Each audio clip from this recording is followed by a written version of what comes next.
I am here with a famous duo, an individual of the duo, Mr. Lunchbox. How you doing today, sir? Doing good, doing good. How has it been going for you so far? I know you guys have had a chance to play some Halo 4. How many matches do you guys have under your belt so far? We've played one match for the tournament.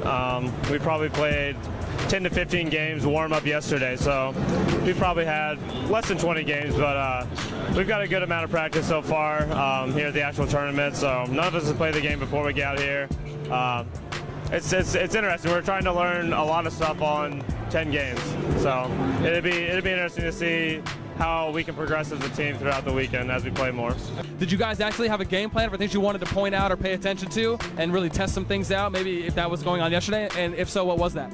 Yeah, mainly getting used to the weapons and the power-ups, like double damage and speed boost. And there's a lot of new weapons like the sticky launcher and scatter gun, rail gun. So basically getting used to those. And the key to this tournament will be knowing the maps, knowing routes, and just knowing where you're gonna have help from and stuff like that. So we tried to play as many games on each of the maps as we could. So that'd be key. Where are you guys right now in the tournament?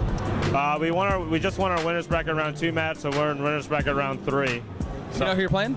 I don't know who we're playing next. Our first matchup that I know of is Classic, Fnatic Classic, which will be round 5. So assuming we both make it there, okay. That'll be our first matchup that I know of. So pretty much everyone else before that, they're just a bunch of nerds and they suck. I don't know who we play, so that's the only team name I know of. So I mean, we could play teams that are good before that, and we could potentially lose. We haven't played this game, so. Yeah, there's actually been a bunch of upsets going on this weekend. There was Team Vengeance, they 4-0'd BTH. There was another team that I believe beat another compilation of pro teams, and I even know that Florida Jackalos was even giving Triggers down a run for their money, going up 1-0 in the series. Do you feel that there's a lot more potential, maybe just because it's a pre-release event, that there may be some more upsets that we see throughout the weekend? Well, there's definitely going to be upsets because some teams have played this game 3 weeks before this tournament. Those hacker assholes. Yeah, I mean, we have 10 or 15 games into this game, and other teams have probably over 100 hours. So it's definitely not fair to the teams that didn't get the game early, but we're working with what we got. So we're certainly going to try our asses off to win the tournament, and we'll do what we can. So I got you. We're definitely going to be trying our hardest. Okay. The duo that is known as Lunchbox has been around for a while, and obviously you guys didn't probably start getting a lot of recognition. I believe it was until Halo 3.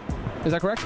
Yeah, I mean, Halo 2, our first event we placed 4th, and we've only been out of the top 8 one time since then, so we've been very consistent with our placing, but Halo 3 was really our breakout. Kind of a surge boom? Yeah, I mean, our best placing in 07 was 4th, so we kind of went back 4th, 5th, 4th, 5th, and the first event of Halo 3 we got 3rd, and we placed, we were in the finals a couple times in 2008, so Halo 3 was definitely a breakout year, I would say. How did you start out? Was it N64, GameCube, Super Nintendo? What were you playing, Excitebike? I mean, where did gaming start for you and your passion come from? Yeah, me and my brother have gamed since I can remember. My parents would always buy us the newest game console for Christmas, so we played Super Nintendo. N64 was really the first console that we were competitive at, like Super Smash Bros. We played that a lot, and we got Halo 1. I don't know, back probably in 2004, maybe, and just played with our friends locally. So our first tournament was in 2007, but we went to a lot of locals before that in Halo 1. So you guys have been in the league for a very long time. Obviously, like we said, just in the past couple of years, really surging and booming with recognition and awareness for you guys. What has it been like going from team to team? Obviously, you guys have been with Instinct now for a while. It seems like you guys have kept this lineup. I know that a big concern in the past for a lot of MLG teams coming in was that they always switched up players, right? There was always half of the pro teams would change rosters, event from those. What is it? I mean, does it mean a lot to you guys? Is that something that you guys care about, wanting to stick together? Is that something that you talk about and something that you try and, I guess, live for or use? Absolutely. I hate team changes, so it's always, there's never a good way to go about a team change. You get really close with whoever you're teaming with usually, and it sucks. But at the end of the day, if you're not placing well, you're not making money. So I'm not playing this game for fun when I come to tournaments. I'm coming to win. So if I feel like there's a different team combination that we could have, then we're unfortunately gonna have to make the team change. So when we team with Tots and T2, you can't come across a better person than Tots, but we felt like with Tom and Pistola, those two of the best players in the game by far. So with me and my brother, I felt like we put together a good team, and obviously we did. We were really successful with it. So But you know, if we're successful, I don't ever think that making a team change is necessary. I think that, you know, if you're having even some success, there's always room that you can probably improve. However, not always. So sometimes the team change is necessary. Preparation for tournaments has always been a big topic. There's always people out there that say that pro players just maybe don't put enough time in. They don't necessarily treat it kind of like a full-time job or a profession. Is that something that you feel kind of maybe hinders the esports scene, that maybe some of the pros, even though they're given the title, they may not live up to that title? Well, it depends. I mean, if you're not making a living on it, if you're not placing first fairly consistently, you're not making a living on it. You can't live off the money that you make through MLGs. It's not big enough yet. So, I mean, it was like back in 2007 when I was in high school. I was playing this game a ton because I had the time.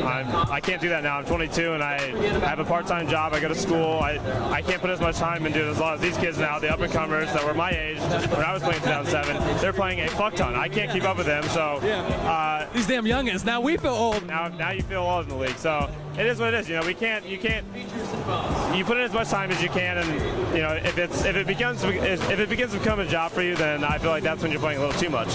You know, you want to still have fun while you're playing. It's not when you're practicing online anyways, because online sucks anyway. So it is what it is. You know. When we look at what features are in Halo 4, I actually had a chance to interview Kevin Franklin. I was able to get some details. I know that they just recently announced, and this was yesterday, about the ranking system. And I know that a lot of people were disappointed initially because they didn't hear about some kind of true skill ranking system. When we look at games like League of Legends, StarCraft, right, we see that they have a leaderboard that shows you, hey, here's the top players, here's the top teams in the world. Let me go Google them. Let me go find out, and now I can find their Twitter, their Twitch, I can find their YouTube.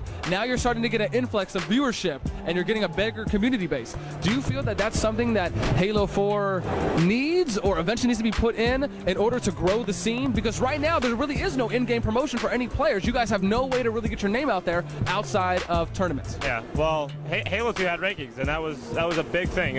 Halo 2 was probably one of the most popular games in terms of people's opinion on it. Rankings are an absolute must. We saw that with Reach. Reach didn't have rankings. I could match up against someone that's played their first game of Reach, which is ridiculous. You know, we could beat them 50-0, and it's not fun for them, and it's not fun for me. It's not fun for either person. So I think rankings are a must, whether they're hidden or, you know, I think they announced they won't be hidden, so you'll be able to see the rankings, which is huge. You know, it's a difference whether the game is going to be successful competitively or not.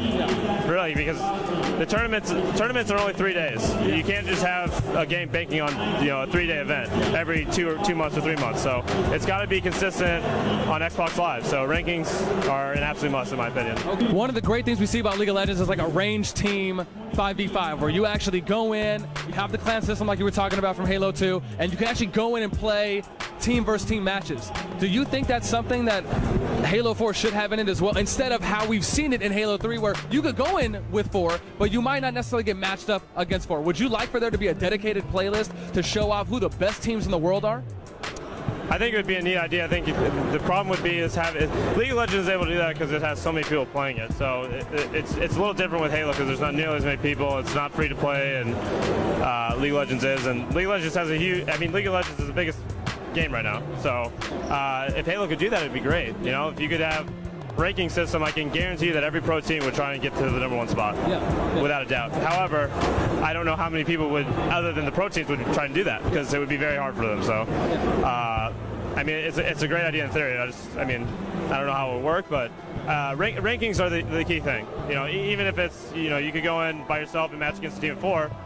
And you're still matching against people that are your skill level, so that's the key. To grow as an esports title, there has to be some form of in-game promotion that's going to promote someone like yourself and your team in order to get more awareness for you guys out there. Is that pretty much the conclusion? Yeah, I think that, I mean, that's key to help the game grow competitively. So, you know, like League of Legends has stuff plastered all over their homepage about, you know, streams, like MLG this weekend, that guarantees on their homepage, showing that League of Legends is being played for, you know, thousands of dollars. So Halo's never had that. For example, did you ever play Modern Warfare 2?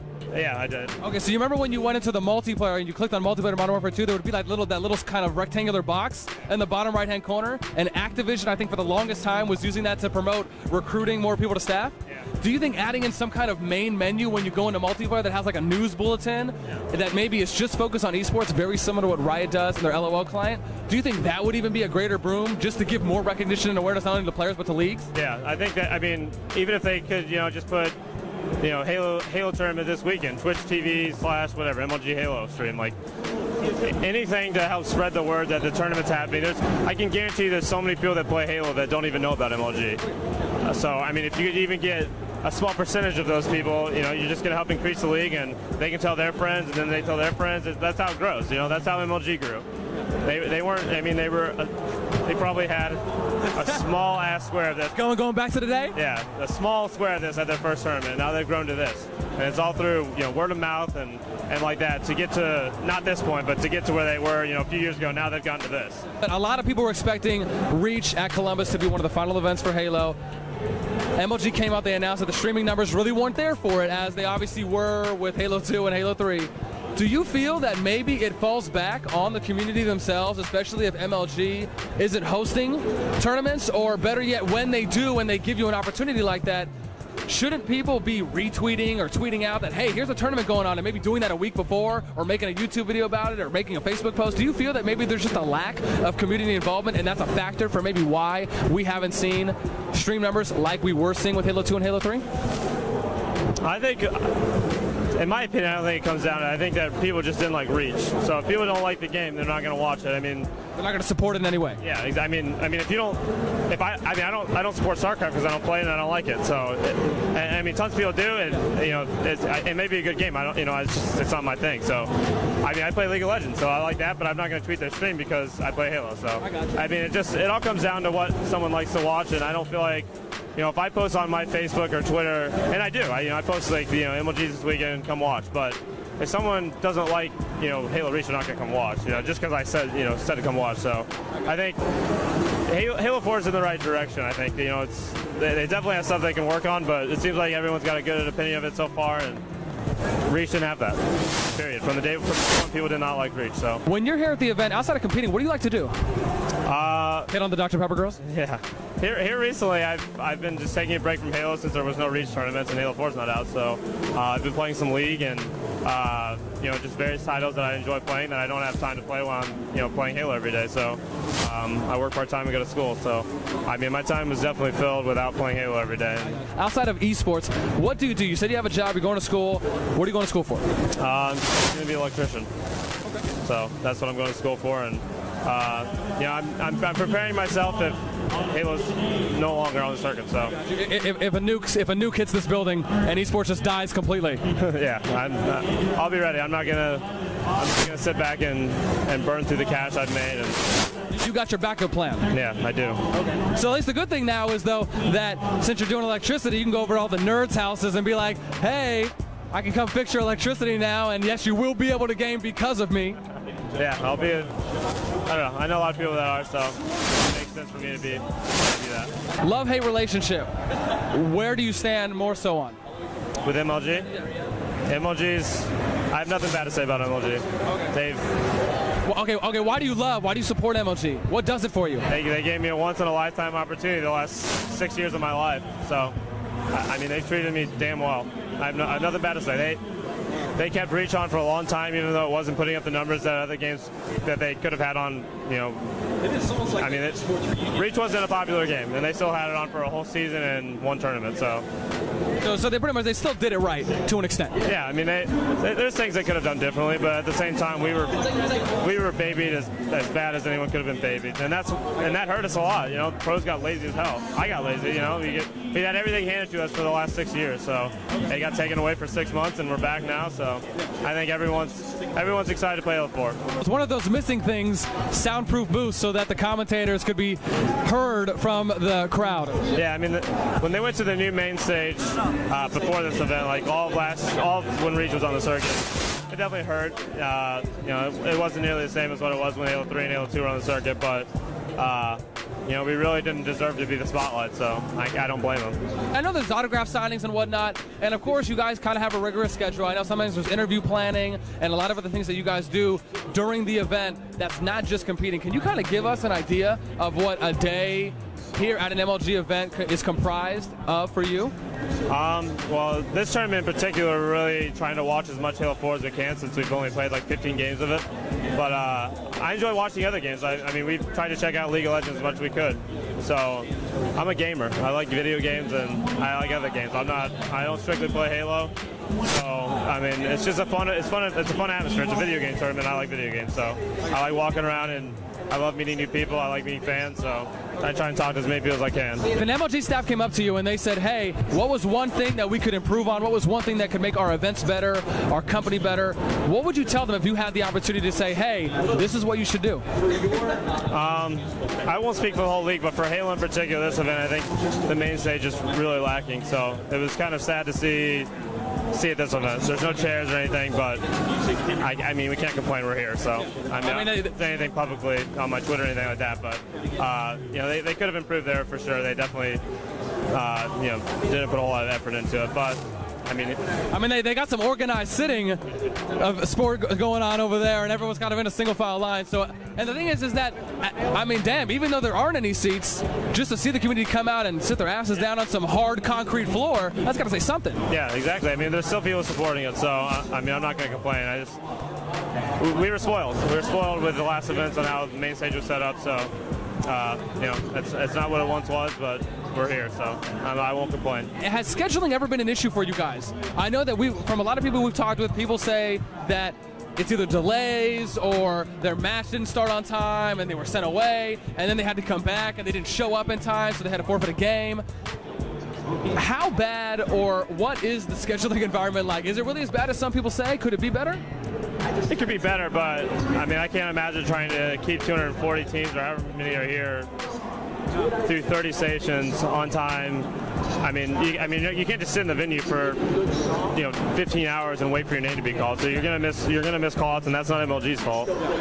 You know, they have a lot of people or a lot of teams to get played. So. Okay, so how about this? I actually recommended this idea to a couple people. They actually said they loved it. What if MLG came out with some kind of app or some kind of program where you could register your team or the captain of your team, and they would send you a tweet when your match started? Yeah, that would be a great idea. Anything that can notify you to where you don't have to be in the venue would be an amazing idea. That's a great idea. How do you feel about girl gamers? I mean, I don't have a say. I mean, if girls... Would you like to see more? Yeah, it'd be great to see more. I mean, anybody that likes video games, I think, gaming is fun. I love gaming, so I don't discriminate with sexes or anything like that. So the more the merrier. And that's just because you like girls. Yeah, I do like girls. Stereotypes, right, that kind of follow girl gamers, where people will say, well, if they're not teaming with guys, then they might not have a good shot at least placing well. Or if it's an all-girl gaming team, okay, that's bound to fail. Or they're girls, they aren't going to pick things up as quick as guys. And there's kind of those discriminatory stereotypes that come along with girl gamers. Do you feel that that's the case with girl gamers? Do you feel that maybe, I mean, to my knowledge, there's never been a girl gaming team or a girl gamer that has ever placed top 8 at an MLG event for a Halo title or even just for any team-based shooter game, let alone win an event. What do you attribute that to? What factors goes into maybe them not getting to that point? I mean, there's probably no gamers that put in as much time, no girl gamers that put in as much time as the males. I mean, I don't know any girl that plays more than I do, or I used to, anyway. So, I mean, I don't know why it is. I mean, your normal stereotype of a girl is she doesn't play video games. So, she's just here to show her tits and ass. They're certainly a minority, so that doesn't help them. That they're not placing well. But I mean, we've seen like Xena and Smiley Girl. Both of them are really good at Halo 2. So we've seen girl gamers be successful, but there's a heavy minority. Like people like Xena, Kelly, Mrs. Violence, those gamers kind of took more of a PR marketing route after they acquired just a little taste of success in tournaments. Would you like to see some girl gamers really stick it out and not completely go over to the marketing kind of promotional PR side of, hey, let me show off my curves because I got a nice ass? Would you like to see some more girl gamers really take the competitive scene more seriously and really try and commit and devote themselves to placing, if not maybe winning a tournament? I mean, I think it all just depends on what they want to do. It's a hell of a big time investment to try and compete at MLG. You can't play 5 games every day and expect to do well. You're playing against people who are in high school that are playing for freaking 8 hours a day. it's not an easy feat to do well at an MLG event against people that are playing as much as we do. So, I mean, I don't think most girls are willing to put in the time to win a tournament. So, I mean, marketing is is a good route. I guarantee they're all making more money in marketing than they would have been gaming because they're not able to put as much time into gaming. So, it's a smart move by them, I think. It seems like there's always going to be a little more added pressure on girl gamers because since they're a minority, the guys are really watching almost everything they do. Do you feel that girl gamers really have to try and present themselves at a higher standard, more professionally, because people are looking to nitpick any small thing that they do? AKA nude shot. To me, it's no different than matching up with someone and having them sit there and shit talk you for 10 minutes. It's the same thing. It doesn't help the community, in any way. So, Halo has too many people that just immature and disrespectful, and that doesn't help at all. Do you feel it's because they're a younger audience? I mean, yeah, it's definitely a younger audience that you're dealing with. So, and I mean, I'm not saying that I was the most mature person in the world when I was playing at 16, but it's definitely, we need to mature as a community for this game to be as successful as we want it to be. Your plans for the future? Are you going to stick here and support Halo? Do you like what features are going to be in Black Ops 2 with all the esports-ness that is really coming along with that game from Treyarch? Yeah, I think Black Ops 2 is looking to be a huge game. They have pros that are giving them input and they're listening, so it's huge for the competitive scene, of course. So it looks like it's going to be a big game, and I mean, I'll stick around as long as I'm doing well. I'm not going to. Have you ever thought about transitioning maybe to a different team-based shooter game that maybe had more opportunities financially for you? We were going to play Battlefield in the Battlefield 3 tournament, but that never got announced, so that never took off. But yeah, wasn't that big $1.6 million one they said that was coming forever? Yeah, the fake one. Yeah, that one. Do you like the idea of people like myself as far as doing news coverage and really being it? Because it just seems as though only the pro players have really ever been given a lot of spotlight and limelight from MLG, and maybe one or two other kind of media coverages, but not too much. Do you like the idea of shining some limelight and really allowing some of those AM players to kind of get recognized by doing things like what we're doing here? Yeah, I think it gives them more incentive to do well and anything to help promote the scene. So, I mean, this is great what you guys are doing interviews with different people and getting their opinions. I think there's not a lot of coverage right now with Halo 4. So, there's a big I think need for content. Any shout outs, mentions, sponsor plugs, Twitter? Yep, just shout out to Eon and Astro, sponsor us, and really appreciate it, and Team Instinct. So hopefully we do well this event. Okay, your Twitter? Twitter is @MLG Lunchbox. And Lunchbox, thank you so much, sir. I appreciate the interview. Good luck with you guys in the tournament. Thank you.